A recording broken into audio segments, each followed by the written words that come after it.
तो कोई super hero कितना तगड़ा है ये उसकी एंट्री से ही पता लग जाता है। और इसीलिए तो जो सुपर हीरो जितना पावरफुल और महान होता है उसकी एंट्री भी उतनी ही ग्रैंड होती है। तो आइए आज की इस वीडियो के अंदर हम सुपर हीरोज की एंट्रीज के बारे में ही बात करते हैं और जानते हैं एमसीयू और डीसी के 10 ऐसे सुपर हीरोज के बारे में जिनकी एंट्री सबसे बेस्ट है। और हाँ, एक चीज मैं आप सबको बता दूं कि इस लिस्ट के अंदर बताई जाने वाली रैंकिंग पूरी तरह से फैन बेस के अकॉर्डिंग बनाई गई है। यानी कि इस लिस्ट के अंदर जिस भी सुपर हीरो की एंट्री जितनी ऊपर होगी उसका मतलब यही होगा कि फैंस ने उसकी एंट्री को सबसे ज्यादा पसंद किया है और इसी हिसाब से नंबर 1 की एंट्री को फैंस सबसे ज्यादा पसंद करते हैं। तो अगर आप भी जानना चाहते हैं कि नंबर 1 पर किस सुपर हीरो की एंट्री है तो आप इस वीडियो को पूरा एंड तक जरूर देखना। और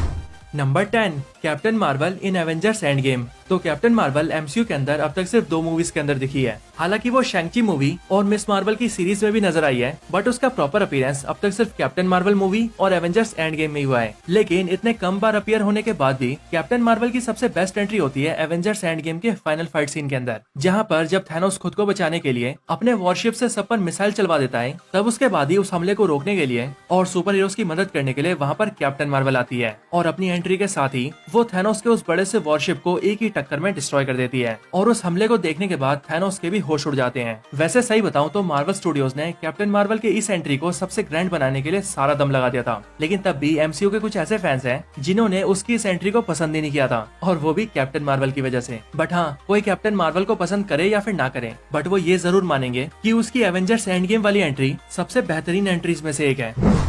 number 9 Quicksilver in X-Men Apocalypse. Marvel Cinematic Universe का क्विक सिल्वर सबसे पहले अपीयर हुआ था एवेंजर्स एज ऑफ अल्ट्रॉन के अंदर, लेकिन इसी मूवी के फाइनल फाइट सीन के अंदर अल्ट्रॉन उसके ऊपर गोलियां बरसा के उसे मार भी देता है और इसीलिए उस क्विक सिल्वर की तो हमें कोई खास एंट्री नहीं दिखती। लेकिन अगर हम बात करें एक्समैन के क्विक सिल्वर की तो उसकी एंट्री बहुत कमाल की होती है। क्विक सिल्वर की स्पीड इतनी ज्यादा है कि जब वो एक्समैन एपोक्लिप्स मूवी के अंदर अपीयर होता है या यूं कहूं अपनी एंट्री मारता है, तब उसके सामने होने वाला ब्लास्ट उसके लिए बहुत स्लो होता है, क्योंकि एज ऑफ कोर्स उसकी स्पीड इतनी ज्यादा है, और फिर इसीलिए अपनी सुपर स्पीड का यूज करते हुए वो जेवियर मैंशन में रहने वाले हर एक बच्चे की जान बचा लेता है। और इसीलिए क्विक सिल्वर की इस एंट्री की वजह से फैंस एक्समैन वाले क्विक सिल्वर को बहुत पसंद करते हैं।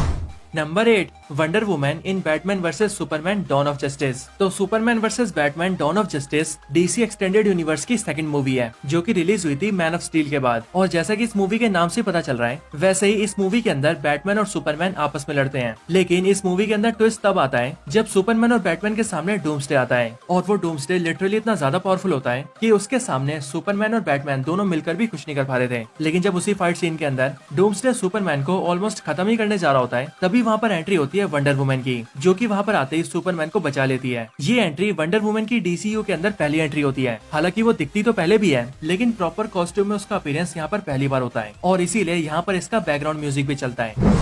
Number 7 Batman in the Batman. तो बैटमैन के ऊपर इतनी सारी मूवीज बन चुकी है जितनी मूवीज डीसी की और किसी कैरेक्टर के ऊपर नहीं बनी। और हाँ, बैटमैन की मूवीज की सबसे कमाल बात ये होती है कि उन मूवीज के अंदर बैटमैन की एंट्री बहुत कमाल की होती है। लेकिन हाँ, जिस बैटमैन की एंट्री को सबसे ग्रैंड माना जा रहा है वो एंट्री है रॉबर्ट पैटिंसन के बैटमैन की, जिसकी मूवी अभी पिछले साल ही रिलीज हुई थी। बैटमैन की ये एंट्री बहुत ही ज्यादा डार्क और डेंजरस थी, और यहाँ पर बैटमैन की एंट्री से ये साफ पता लग रहा था कि वो इनमें से किसी से भी बात करने तो नहीं आया, बल्कि अगर वो आया है तो इन सबकी धुलाई करने आया है। साथ ही साथ इस पूरे सीन के अंदर बैटमैन का धीरे से वॉक करना, इन सब का बैटमैन से डरना और फिर डर के मारे बैटमैन के ऊपर हमला करना, इस पूरी एंट्री सीन को बहुत कमाल का बना रहे थे, और शायद इसी वजह से बैटमैन की ये वाली एंट्री लोगों को बहुत ज्यादा पसंद आई थी।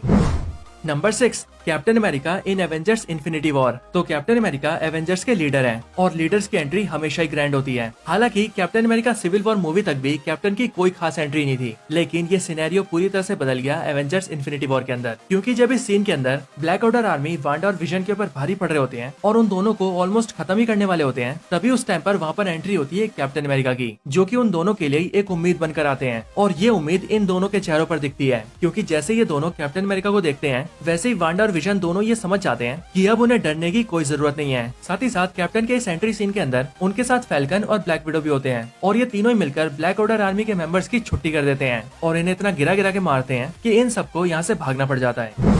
Number 5 Hulk in the Avengers. Hulk तो खुद ही बहुत ही कमाल का बंदा है, और जो खुद इतना कमाल का हो उसकी एंट्री कैसे कमाल नहीं होगी। हल्क की बेस्ट एंट्रीज की बात करें तो उसकी तो बहुत सारी एंट्रीज बेस्ट हैं। फिर चाहे बात करें थॉर रैग्नारोक के अंदर सकार प्लेनेट में थॉर के सामने आने की, या फिर एवेंजर्स इन्फिनिटी वॉर में थैनोस की बजाने की, हल्क ने सब जगह धुआं उठाया है। लेकिन फिर भी अगर बात करें हल्क की सबसे बेहतरीन एंट्री की, तो वो थी साल 2012 में आई द एवेंजर्स के अंदर। द एवेंजर्स की फाइनल फाइट सीन के अंदर जब एवेंजर्स टीम के 5 मेंबर्स मिलकर चित्तौरी आर्मी के सामने बहुत ही कमजोर लग रहे थे, तब उसी टाइम टाइम पर वहाँ पर एंट्री होती है ब्रूस बैनर की, जो कि देखते ही देखते हल्क में ट्रांसफॉर्म हो जाता है और अपने सामने से आ रहे लिवाइथन को एक ही पंच में नॉकआउट कर देता है। और इसी सीन को देखकर पहली बार सबको ये पता लगता है कि हल्क की ट्रू पावर्स आखिर कितनी ज्यादा है, और यहीं से हल्क की एंट्री का ये सीन बहुत ज्यादा ग्रैंड बन जाता है।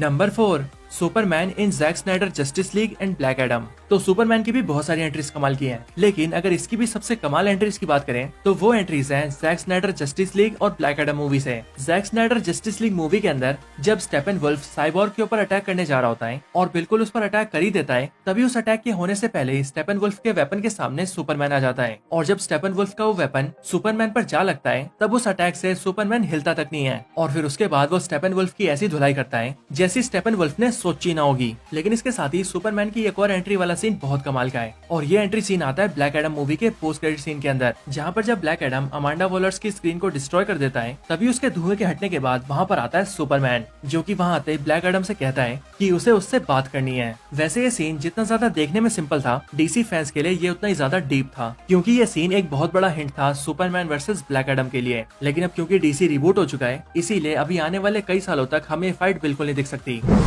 Number 3, iron man in Avengers infinity war. तो आयरन मैन की तो सारी एंट्री कमाल की है, फिर चाहे बात करें आयरन मैन 2 मूवी के अंदर उसके स्टार एक्सपो में आने की, या फिर Captain America Civil War movie के अंदर उड़ते हुए हेलीकॉप्टर के अंदर अपना आर्मर पहनने की। लेकिन आयरन मैन की सबसे बेहतरीन एंट्री मानी जाती है एवेंजर्स इन्फिनिटी वॉर के अंदर। एवेंजर्स इन्फिनिटी वॉर के अंदर जब ब्लैक डॉर्फ और एबोनिमो डॉक्टर स्ट्रेंज के टाइम स्टोन को लेने आते हैं और स्टोन को पाने के लिए सब जगह तबाही मचाने लगते हैं, तब उसी टाइम पर अपना टोनी स्टार्क उन दोनों के सामने आता है और अपने आर्मर का सूटअप करते हुए वहाँ पर अपनी कमाल की एंट्री लेता है और पहनता है नैनोटेक से बने हुए अपने मार्क 50 आर्मर को। ये एंट्री सीन इतना कमाल का होता है कि इस सूटअप को देखकर ब्रूस के भी होश उड़ जाते हैं।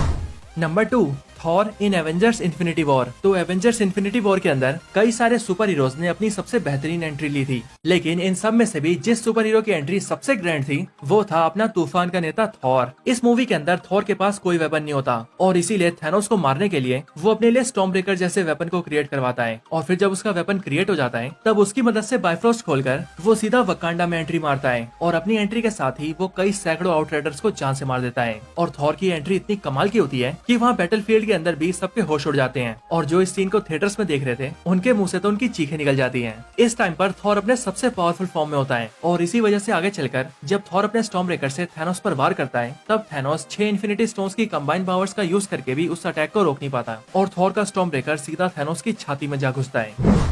नंबर 1, स्पाइडरमैन इन स्पाइडरमैन नो वे होम। तो अब कोई माने या फिर ना माने, लेकिन स्पाइडरमैन नो वे होम के अंदर टॉबी मैगवायर और एंड्रू गारफील्ड के स्पाइडरमैन की एंट्री सबसे कमाल की एंट्री है, या फिर यूं कहें सबसे कमाल की सुपर हीरो एंट्री है। इस सीन के अंदर जब पीटर का दोस्त नेड डॉक्टर स्ट्रेंज के नकेल की मदद से एक पोर्टल खोलता है, तभी उस पोर्टल के अंदर से पहले एंड्रू गारफील्ड का स्पाइडरमैन बाहर आता है और फिर बाहर आता है टॉबी मैगवायर का स्पाइडरमैन, और इन दोनों का एंट्री वाला सीन इतना ग्रैंड होता है कि इस सीन को देखकर सारे फैंस अपनी सीटों पर खड़े हो जाते हैं।